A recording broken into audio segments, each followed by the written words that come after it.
Hello မင်္ဂလာပါကျမရဲ့ channel အသစ်လေးပါအားလုံးကို welcome ပါမနေ့ကတော့ video တင်ဖို့လို့သွားတာပေါ့နော်ကျမအကောက်ကလည်းပြတ်သွားတော့ပြန်ရမလားဆိုပြီးလောက်နေတာပြန်မရတဲ့အဆောင်မှာတော့အကောက်အသစ်ပဲဖွင့်လိုက်တယ်ပေါ့နော်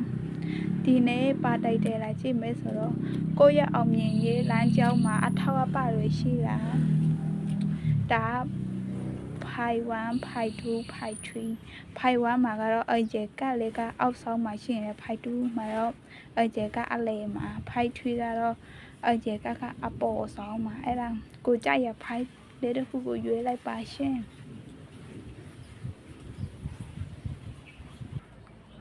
โอเคဖိုင်1လေးတွေမင်္ဂလာပါရှင်ဒီနေ့ဖိုင်1လေးတွေရဲ့အောင်မြင်ရေးလမ်းကြောင်းမှာအထောက်အပံ့တွေရှိလားကြည့်မယ်ပေါ့နော်ဖိုင်1စစ်စောခါထူစခါရှိတာပေါ့ဖိုင်1လေးတွေရှိတာပေါ့စစ်စောခါ energy ဒါတော့ပါလဲ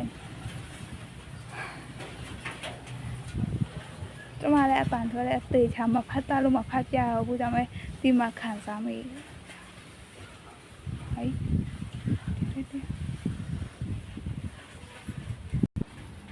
Hello ဖိုင်1လေးတွေမင်္ဂလာပါရှင်ဒီနေ့ဖိုင်1လေးတွေရဲ့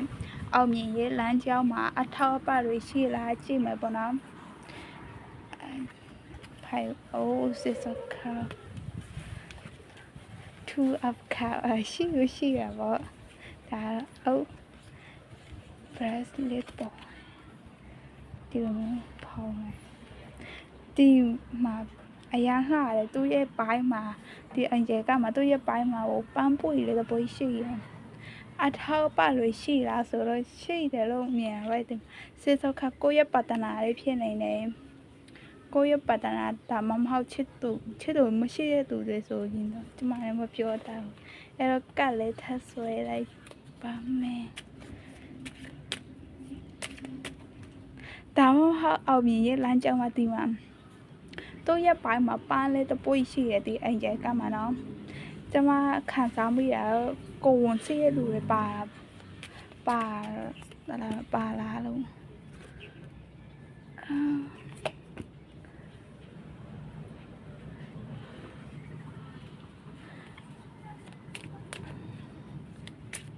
အပြေရရှင်းမနေဘူးနောက်နှစ်က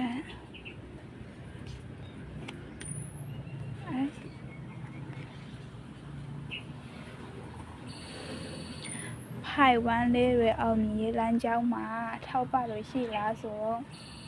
ရှိပါတယ်ဒါပေမဲ့ရှိတယ်ဆိုပေမဲ့လည်းရှိတယ်လို့ပဲပြောရတယ်ဒီမှာကိုအထောက်ပံ့တကယ်လို့ဖိုင်1တွေကဘယ်လိုပြောရမလဲဆွဲကောင်းတယ်ငါတစ်ယောက်လေးချလိုက်မယ်ငါတစ်ယောက်လေးဖက်ရှင်ပြင်းနဲ့ချလိုက်မယ်ဆိုတော့ဒီမှာ10 အော့ဆော့ရှိတယ်ကွာကိုဘယ်လိုကြာရှောင်းရနိုင်တယ်တစ်ယောက်တကိုယ်ထဲသွားချင်းဘယ်လိုပြောရကျမလည်းပမာစကားတိတ်ကိုတစ်ယောက်ထဲရှောင်းမယ်ဆိုရင်ဒီလို energy နဲ့ကြောင်ရတတ်ပါတယ်ဒါပေမဲ့ကိုရဲ့ဘေးနားမှာရှိတဲ့ထောက်ပံ့တွေလက်ခံလိုက်ရင်တော့ဒီမှာ2 of pentacle 2 of cup ရဲ့ပြီးရင်ကိုရဲ့ပတ္တနာလေးရဲ့ကိုရဲ့တငယ်ချင်းလေးရဲ့ဆိုအတူစ조사ကြမယ်တော့အတူသူရဲ့အထောက်ပံ့ကိုလည်းလက်ခံပြီးတော့မယ်ဆိုရင်အောင်မြင်ရေးလမ်းကြောင်းကိုရောက်မှာအဲ့တော့ကိုဘေးနားမှာရှိနေတဲ့အထောက်ပံ့လေးကိုလက်ခံလိုက်ပါဘာမှမဖြစ်ပါဘူးကိုတယောက်ထဲသွားမယ်ဆိုရင်ဒီလိုမျိုး energy နဲ့ဆောင်ရတတ်တယ်ပေါ့နော်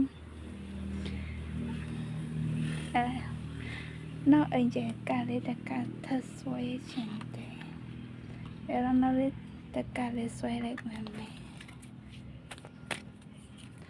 ဖိုင်1လေးတွေအတွက်အောင်မြင်လမ်းကြောင်း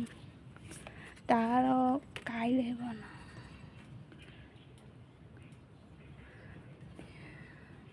တေချာလည်းမတွေ့ရကိုဝန်ဆောင်ဝင်အမျိုးသမီးလေးတွေရှိလားတကယ်လို့ကိုဝန်ဆောင်အမျိုးသမီးလေးတွေရှိခဲ့ရင်အဲ့ဒီကိုဝန်ထဲမှာရှိတဲ့ကလေးလေးကကိုရထောက်ပါပဲ ဘယ်လိုမျိုးလဲဆိုတော့အဲ့ဒီကလေးကကိုအဲ့ဒီကလေးကိုရတယ်အဲ့ဒီကလေးကကံကောင်းခြင်းပဲအဲ့တော့တတ်မှတ်လိုက်တော့ Okay ဒါဆိုဒီလောက်ပါပဲဖိုင်ဝါလေးတွေကြည့်ပေးလဲကျေးဇူးတင်ပါတယ်နောက်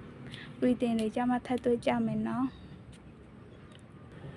Okay ဖိုင်2လေးတွေမင်္ဂလာပါရှင်ဒီနေ့ဖိုင်2လေးတွေရဲ့အောင်မြင်ရေးလမ်းကြောင်းမှာအထောက်အပံ့တွေရှိလားဒါမှမဟုတ်ကိုတယောက်တည်းသွားရမှာအဲ့လိုပေါ့ကြည့်မယ်နော်တမရှိရှင်ဒီမှာ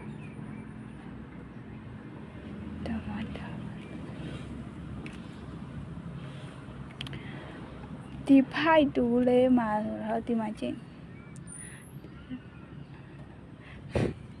မာဒါဆိုတဲ့စာလုံးကိုတွေ့ရင်ကျွန်မအကောင်လုံးမဖတ်တတ်ပါဘူးဒီဖိုက်တူလေးမှာရှိလားဆိုတော့ရှိတယ်ဒါပေမဲ့အများကြီးမဟုတ်ဘူးကိုယ့်ရဲ့အမေရဲ့ဒါမှမဟုတ်အမျိုးသမီးတစ်ယောက်ပေါ့နော်ကိုယ့်ရဲ့ဒါမှမဟုတ်အမေ energy ရှိတဲ့အမျိုးသမီးတစ်ယောက်ဘယ်လိုပြောရမလဲဟိုအဲ့လိုပဲ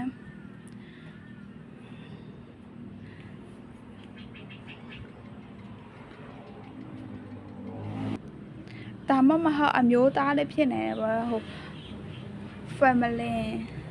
energy ရှိတဲ့အမျိုးသားတစ်ယောက် family energy ရှိတဲ့သူလေးတစ်ယောက်ကကို supporting ပေးမယ်ကွာဒါပေမဲ့ဒီမှာတမရှိရှင်ရဲ့ Three of Pentacles ရဲ့ကြည့်ရ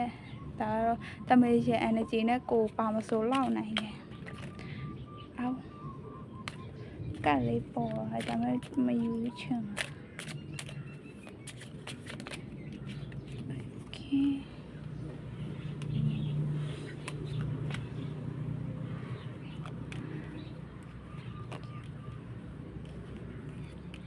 ထောင်းစွာကကြာပြန်ဒီဗလဲ family energy နဲ့မျိုးတယောက်ကကို supporting ဖေးဖို့ရှိတယ်ဒါပေမဲ့ကိုတယောက်ဟဲ့ဒီ supporting ကကိုကအမြဲတမ်း passion ပြည့်နေလိုက်ကူညီနေမှာတော့မဟုတ်ဘူးကိုကြာရှောင်းတဲ့ချိန်တောင်မှဝမ်းနေတယ်အလောက်တွေပြန်လာတော့ကိုပဲလို့ပြန်မောနေတဲ့အချိန်မှာ तू ဒီလိုမျိုးကိုဝမ်းနေကြေကွဲတဲ့အချိန်မှာ तू လာ supporting ပေးတာပေါ့ဒါပေမဲ့ကိုတယောက်ဟဲလဲဖြစ်တယ်ကိုရဲ့ energy ကဘယ်လိုပြောရမလဲ strong တယ်ပေါ့နော်ကိုတယောက်ထဲလဲဖြစ်တယ်ဘယ်လိုမလို့လဲရတယ်ကိုဝမ်းနဲ့ကြေခွဲတဲ့အချိန်မှာတော့တရားမျိုးသမီးကကိုအနာမှာရှိပေးနေတယ်အဲ့လိုမျိုးပါရှင်အဲ့တော့ဖိုက်တူးလေးတွေဒီလောက်ပါပဲနောက် reading တွေကြမှာထပ်တွေ့ကြမယ်နော်Okay ဖိုက်ထွေးတွေမင်္ဂလာပါရှင်ဒီနေ့ဖိုက်ထွေးတွေရဲ့အောင်မြင်ရဲ့လမ်းကြောင်းမှာအထောက်အပံ့တွေရှိလားလို့ကြည့်ကြမယ်ပေါ့နော်အော်တထုံပေါင်နရီရှိလားမရှိလားမသိဘူးအရှိစားပေါင်နရီတွေ့ရင်ပေါင်နရီထားပြီးသွားပါပေါင်နရီလိုတယ်ဖိုက်ချပ်ပန်တကော Oh, Jasmine ဒီလိုမျိုးခဏ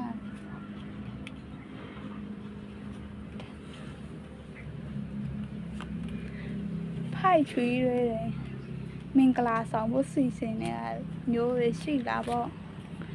ဒီမှာ Jasmine နဲ့ကိုမိသားစုကိုတာဝန်ယူရတော့မယ်လို့ခံစားရတယ်။ဒါမှကိုယ့်ရဲ့အဖေအမေမိသားစုလည်းဒါမှမဟုတ်ကိုချစ်သူရေးစားနဲ့ဖန်တီးမဲ့မိသားစုအသိလေးရအဲ့ဒါကျွန်မမသိဘူး။တေချာတော့မိသားစုတစ်ခုခုတော့တာဝန်ယူရမယ်။ဒီမှာတထိုးဆိုတာပေါင်နရီတွေထားပါဘယ်လိုပြောလဲအစီအမြစ်တွေထားပါလူတိုင်းကိုဟုတ်ကဲ့လို့မလောက်နေပါနဲ့အဲ့လိုမျိုးခံစားရတယ်ပြီးရင်ဒီမှာ Seven of Swords Page of Pentacles Seven of Swords Page of Pentaclesပြီးရင် Six of Swords ဒီမှာ Eight of Pentacles ကိုဘယ်လိုမျိုးလဲခံစားရလဲဆိုရင်တော့ဘယ်လိုမျိုးလဲခံစားရလဲဆိုရင်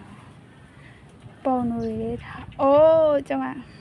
တဘောပါဝီဒါတော့ကိုမိသားစုတစ်ခုခုကိုတောင်းဝင်ယူရမယ်ရတော့မဲ့ energy တစ်ခုဒီမှာကတော့ opportunity လေးနှစ်ခုလေးမြင်တယ်ဒါကတော့တေး opportunity ဒါတော့အဲ့ဒါရဲ့ထက်ကြီးရဲ့ opportunity တကယ်တော့ကိုကခူးရှိနေတဲ့နေရာမှာအလောက်ကလည်းဖြစ်နေတယ်ဒါမှမဟုတ်ကိုကြောင်းတက်နေတယ်ဆိုရင်တော့တင်တာတွေလည်းဖြစ်နိုင်တယ်အဲ့တော့ကိုဒီမှာပဲဆက်နေရင်ဒီလောက်ပဲရမယ်ပေါ့နော်5 job medical energy နဲ့